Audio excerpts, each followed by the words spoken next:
T-minus 10, 9, 8, 7, 6, 5. All three engines up and burning. 2, 1, 0, and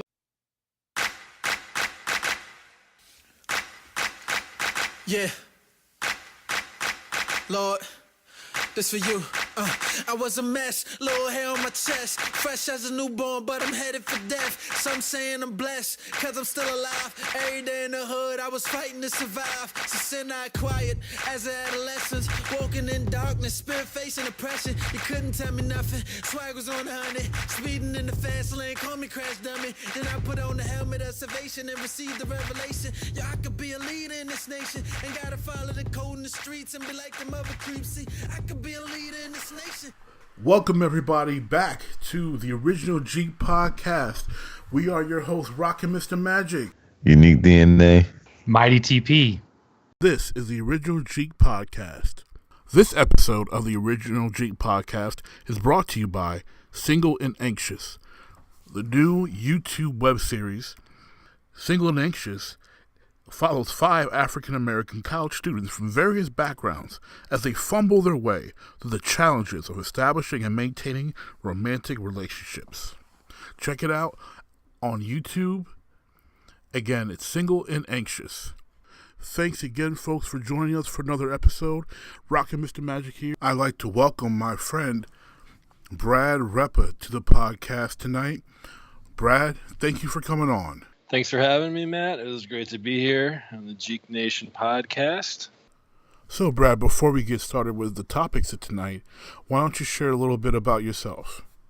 I don't even think I liked sports until I was about 11 or 12, honestly. I think, I've watched some of them, but I pretty much just played Nintendo and watched wrestling. I remember my mom being from the New England area. That was just always kind of around me, the Red Sox. My family was semi-Patriot fans because they didn't really watch, but they had all the crap. So I just started watching them, and, since 94, been a diehard Patriot fan. I mean, you saw me in high school all the time. How many freaking jerseys did I have? I had, like, everyone. So, Brad, to start off tonight, let's talk about a topic that you and I shared and still share a great excitement and passion for, and that is wrestling. What do you think of the current state of the WWE, especially in regards to the push that certain wrestlers seem to get over others? For example, Roman Reigns. Well, I mean, Roman Reigns, he's going to get a shot. I mean, they're high on Roman Reigns. He is not as bad as everyone makes him out to be. He definitely needs to work on, his microphone work, because it is god awful. And it's the same thing like with Goldberg and Brock Lesnar, although Brock Lesnar doesn't talk. It's like, I don't like guys that are just like, I'm the tough guy. If you want to beat me, come get me. It's boring. It's cliche. That's 80s. Like, we need something harder. I can't believe you're saying that because you loved Goldberg in high school. Goldberg in high school, when he was on the streak, was one thing. I mean, but now that's not what we need anymore. Plus, I mean, you're like tough dad now, and you're going around like challenging everyone to a fight, and I'm going to beat you, and if you don't fight me, you're a coward. Goldberg, when we were in high school, didn't talk, just walked out to the ring, beat a guy up in 10 seconds, walked back. When they needed more ratings, he'd come out for a second and third match. 1 week he's got 50 wins, 2 weeks later he's at 122. I mean, they used him like crazy. That's not the Goldberg but today. It's not. And it's not believable to have him no sell to begin with, and then to have him no sell on Brock Lesnar, who legitimately could destroy everybody on the roster. They have him going. They have him going this month on the Fastlane pay-per-view fighting Kevin Owens, and it's like, how do you now book yourself? Because you had him destroy Brock Lesnar in under a minute. You had him eliminate him at the Royal Rumble really fast. Now he's fighting your champion. Do you want to have Brock Lesnar versus Goldberg at WrestleMania for the belt and then not have the champion on TV except for one time a month? Or do you want to have Kevin Owens beat him with maybe some Brock Lesnar interference? But you cannot have a Kevin Owens Goldberg match go longer than Brock Lesnar and Goldberg, because he's not Brock Lesnar. So how can you built this up to a terrible situation. And like I said, I just don't like these guys coming out like 50 years old and like, here I am, I'm a tough guy, I'm going to beat you up. Oh, you're scared of me, you're a coward. Fans chant Goldberg because you haven't seen me in 5 years. I know. I mean, it's just... It was like 2006 last time he was in the ring or something like that? You got to build...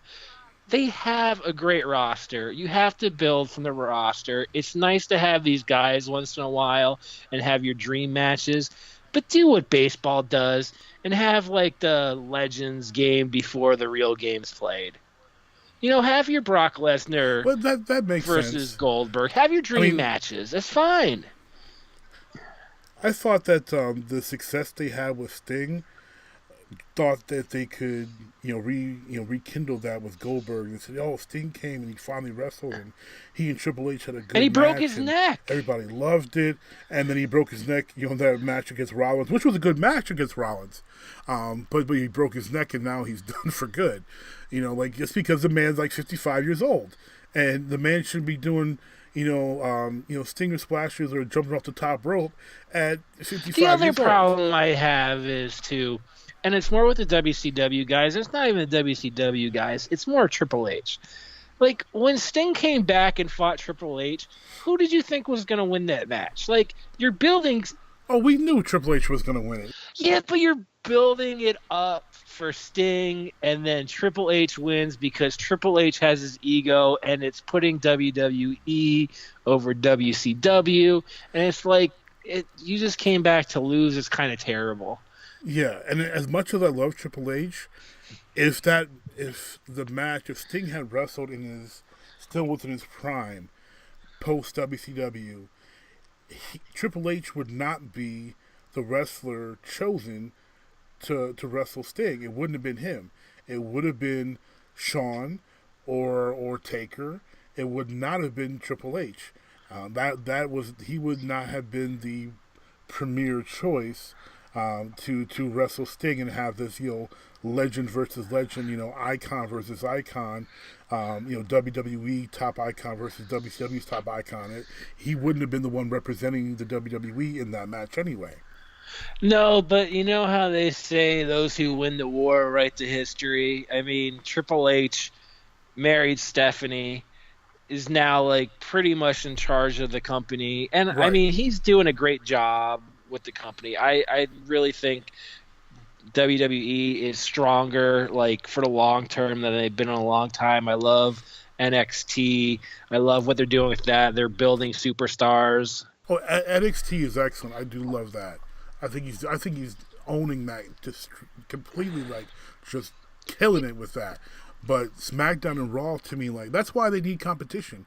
Either let Triple H focus on NXT, let someone else run the two big brands, and let him focus on NXT, because that's really where the good stories in wrestling is actually happening anyway. Yeah, but what I think they're trying to do is almost build their own competition, because you're not going to have WCW, WWE of the late 90s with the ratings war stuff. You're just not going to have that anymore.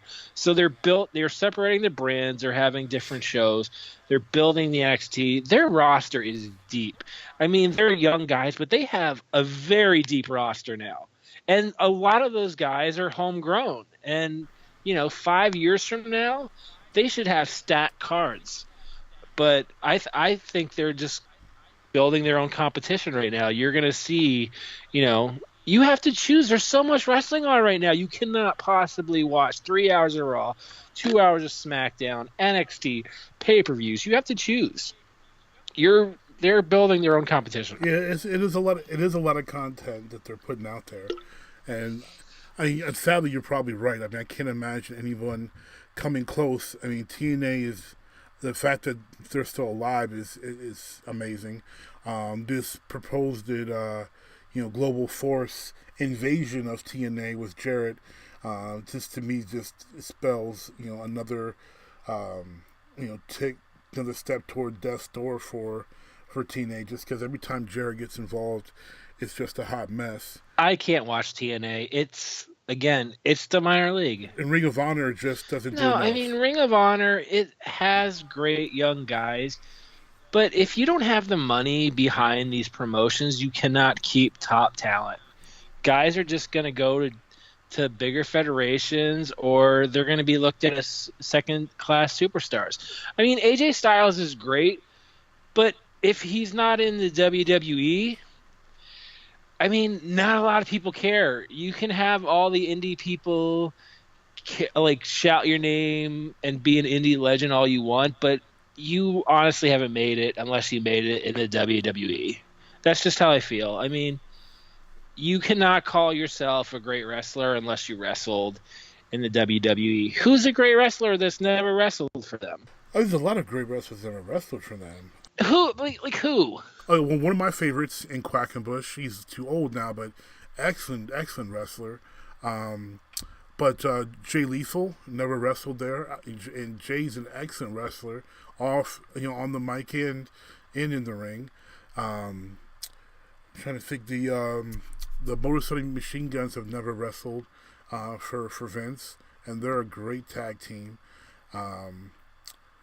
You've got talent out there that's never been there. That's definitely highly regarded talent. Not many, that are considered great. Okay, so a few slip between the cracks. There are definitely some names that, for who knows why, didn't get an offer to wrestle for Vince, or maybe they just didn't want to give up their creative rights to Vince, because that is potentially a lot of money you lose. So it's like street ball basketball players. Yes, there's a few out there that are legends, but haven't made the NBA. But I mean, for the most part, you just weren't good enough. I mean, right.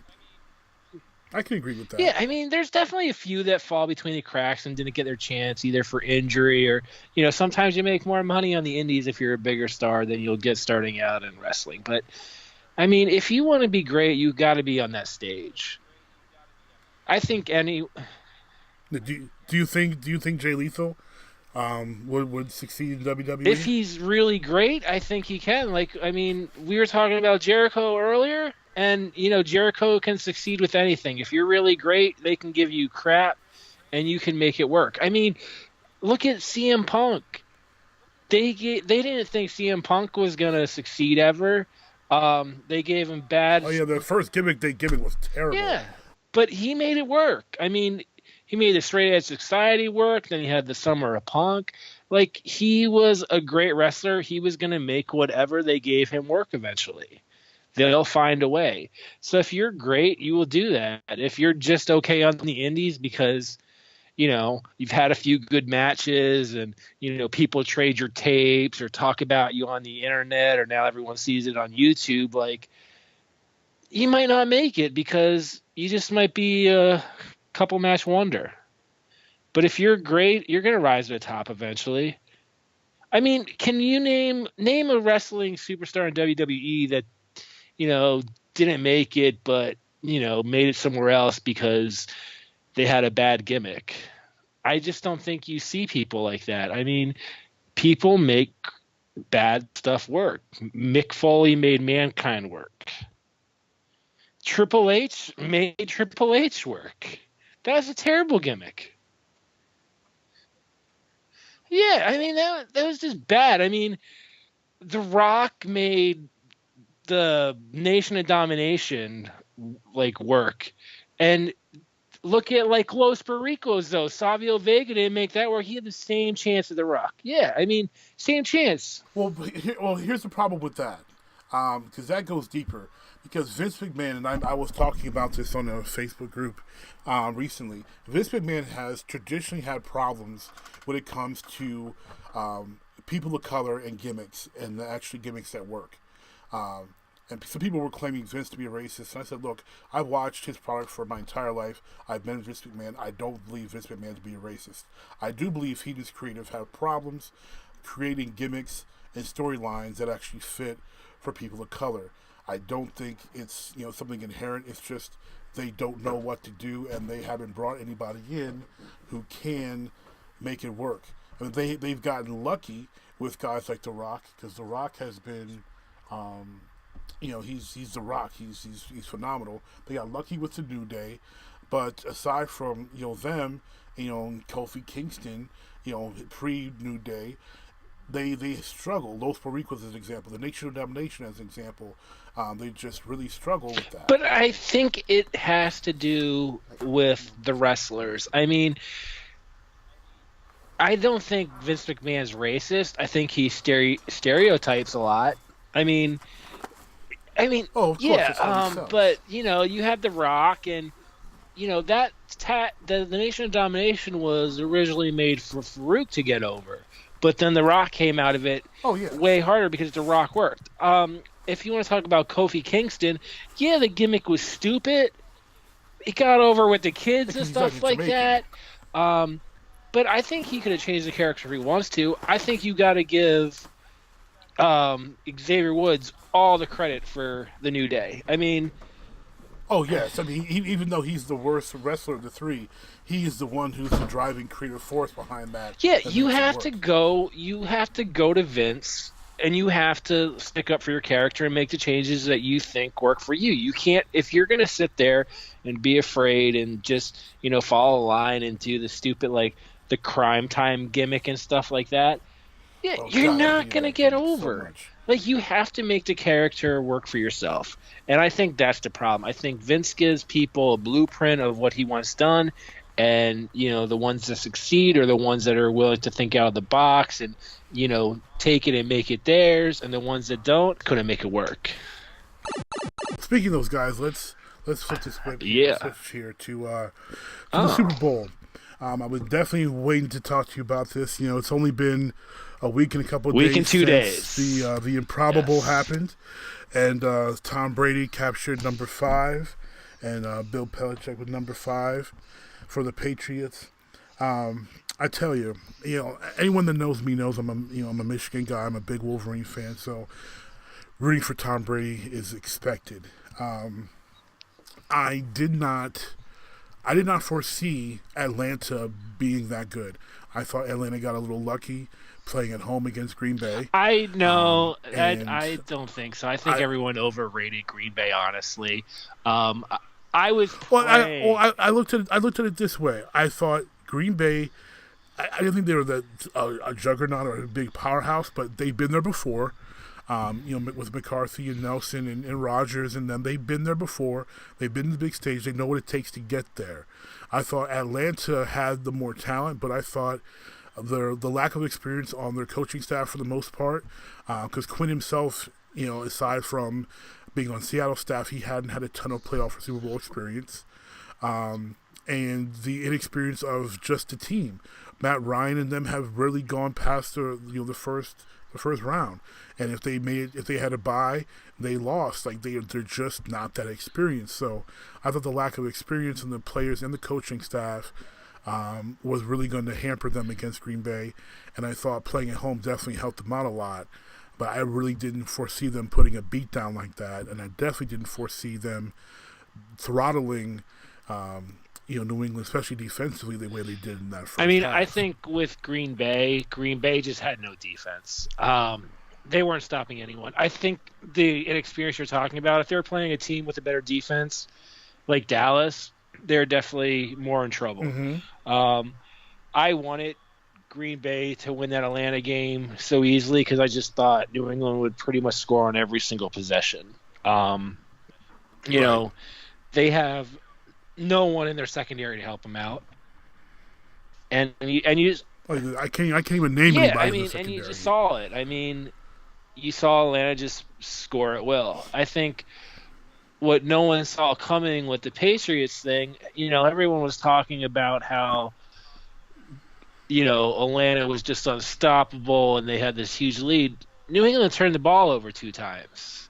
I mean, they were moving the ball. Right. I mean, it's not like, when they were playing Seattle 2 years ago, the Patriots were having, a hard time moving the ball and then came back by 10 in the fourth quarter. Like, they were moving the Right. I mean, they were inside the 30 when LeGarrette Blount exactly. fumbled, and then Tom threw a pick six, which is rare. Because honestly, their defense did all right, holding them to 14 points. The other 14 Exactly. came from turnovers. I mean, Atlanta really, only scored 14 points without the turnovers. You say they score one more touchdown, they only score 21 points. You hold Atlanta's offense to 21 points, your defense is doing a really great job.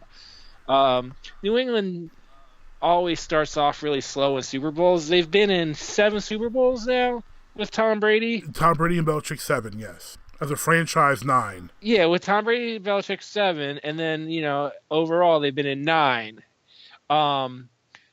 But Tom Brady's Super Bowl teams never scored a touchdown or any points actually in the first quarter. So they start off slow.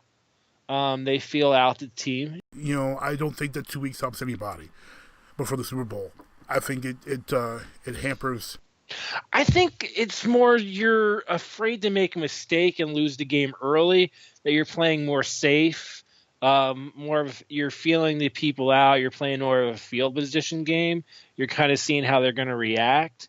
Yeah, you definitely lose momentum, but then you would think that it did happen to the Patriots this year when they played Houston after the bye week going in the playoffs. But you lose a little bit of momentum, but I just think you're not taking as many chances as, you do typically in a regular season game because you can't afford to lose it. You're on a big stage. You don't want to look stupid. The game to me was really interesting in the fact that most people counted them out. I have been saying out at my job all week, I was telling people, I said, I'm picking New England, for some favoritism, but also I said nobody prepares better than Bill Belichick. And nobody and no staff makes halftime adjustments better than the New England Patriots staff does. And I was said to several people throughout the week, I said, you can be up by 14 on them. It does at halftime. It doesn't matter. They will come back. They will keep fighting. They will adjust. And I did not expect it to be 25 down and then come back. But once they got within 8, I looked at my son and I said, Atlanta's in trouble. This game, it's in danger. It was a horrifying Super Bowl. When they go in at halftime and they're down huge, I think it was 18? Yeah, 18 at the time. I'm telling, 21-3. I'm telling my fiance, like, Atlanta's going to locker room. It's going to be a long time, and they're thinking to themselves, next time we come back here, we're Super Bowl champions.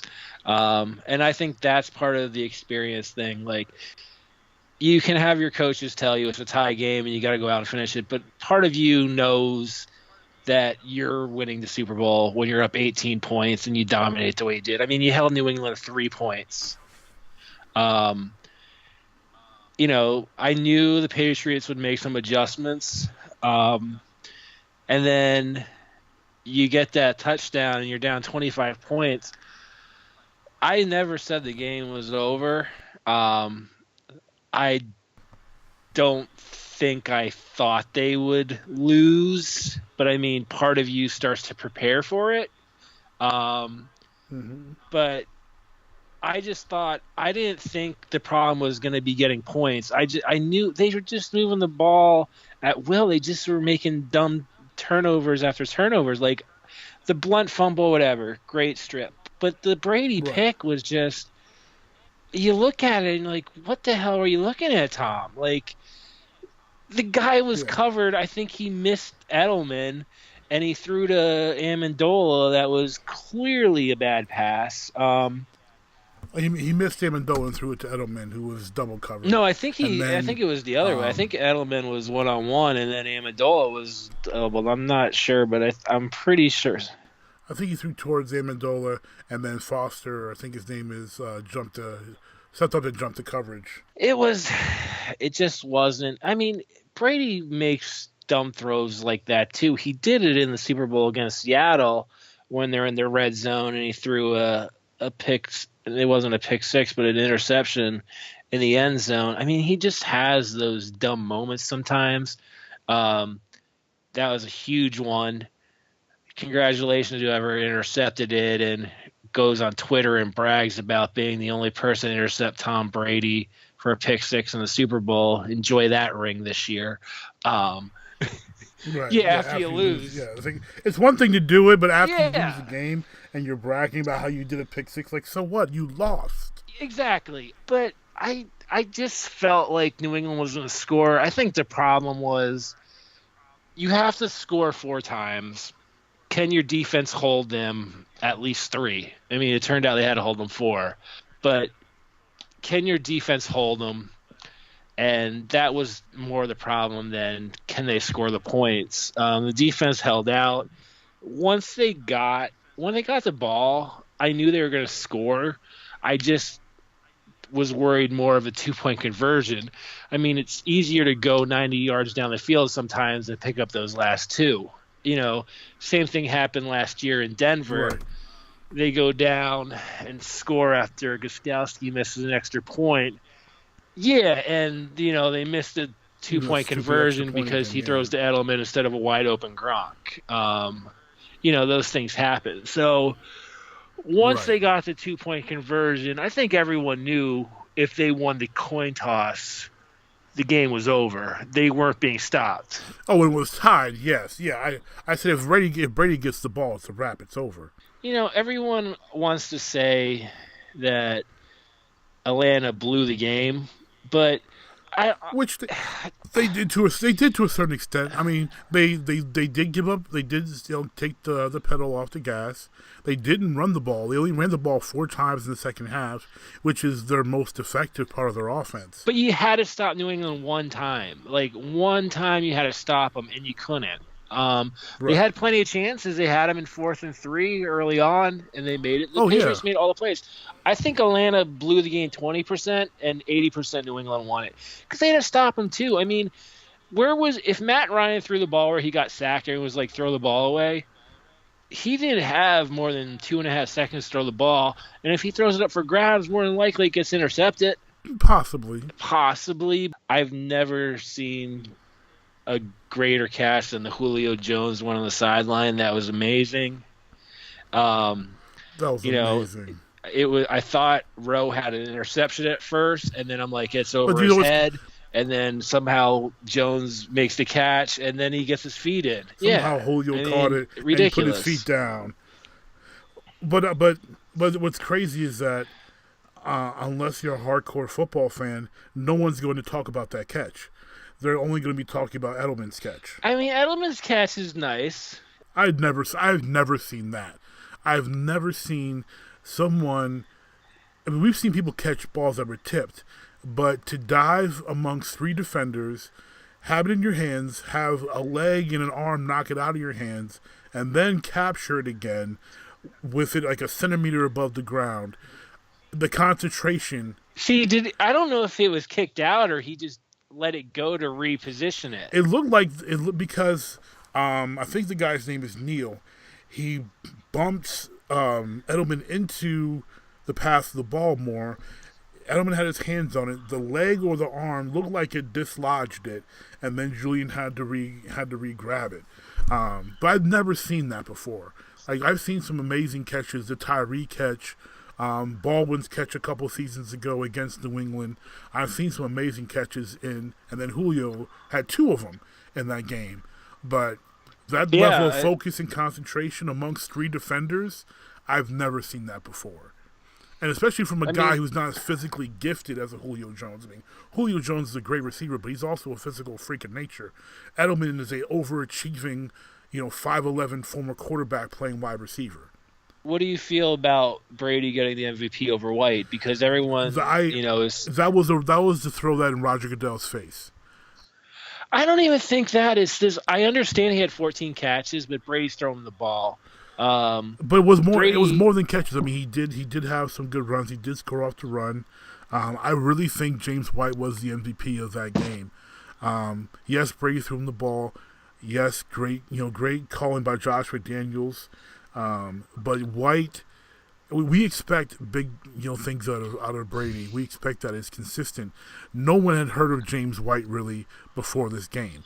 This was a Deion Branch level moment here for. And I never understood Deion Branch getting that MVP. He scored 3 touchdowns. I mean.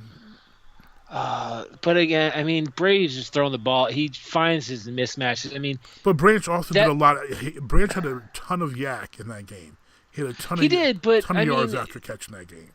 He was only in there because that was the better matchup for them. I mean, normally you see Blunt and Lewis. White has a speed mismatch, but the guy cannot run. I mean, he's not an every down back. No, I mean he's definitely a poor man's Reggie Bush style. When Reggie was young, catching it out of the backfield, lighting up in the slot, being a multi-purpose threat there.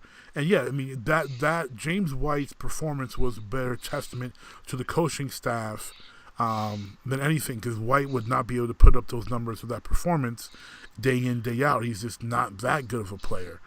But to me, he was the best player on the field that game. I mean, last year he would get taken down by first contact every single play.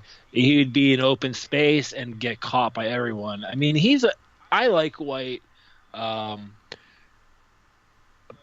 I think Lewis is a little bit better than James White. Well, I was really surprised not to see Lewis. Well, Lewis has been in the doghouse since the past 2 years. The fumble. Yeah. But they asked him to perform, he performed. I mean, I can't you can't knock the guy for performing on the biggest stage and getting it done. And I just don't think he didn't. I think he deserved it. I don't think he should have not gotten the MVP. I thought he performed well enough, especially to have such a pivotal touchdowns. I mean, he broke the end zone for the first one. He scored the last touchdown. And he got a 2-point conversion. And he got that big 2-point conversion. The extra effort. I mean, and all those catches, from great place balls, the screen, a lot of yak for him, making good moves. I mean, I really thought he deserved the MVP. I knew Brady. I knew if New England won, Brady was going to get it. I think so. I mean, if the Deflategate didn't happen, I still think they vote Tom Brady just because he's more of a star. Right.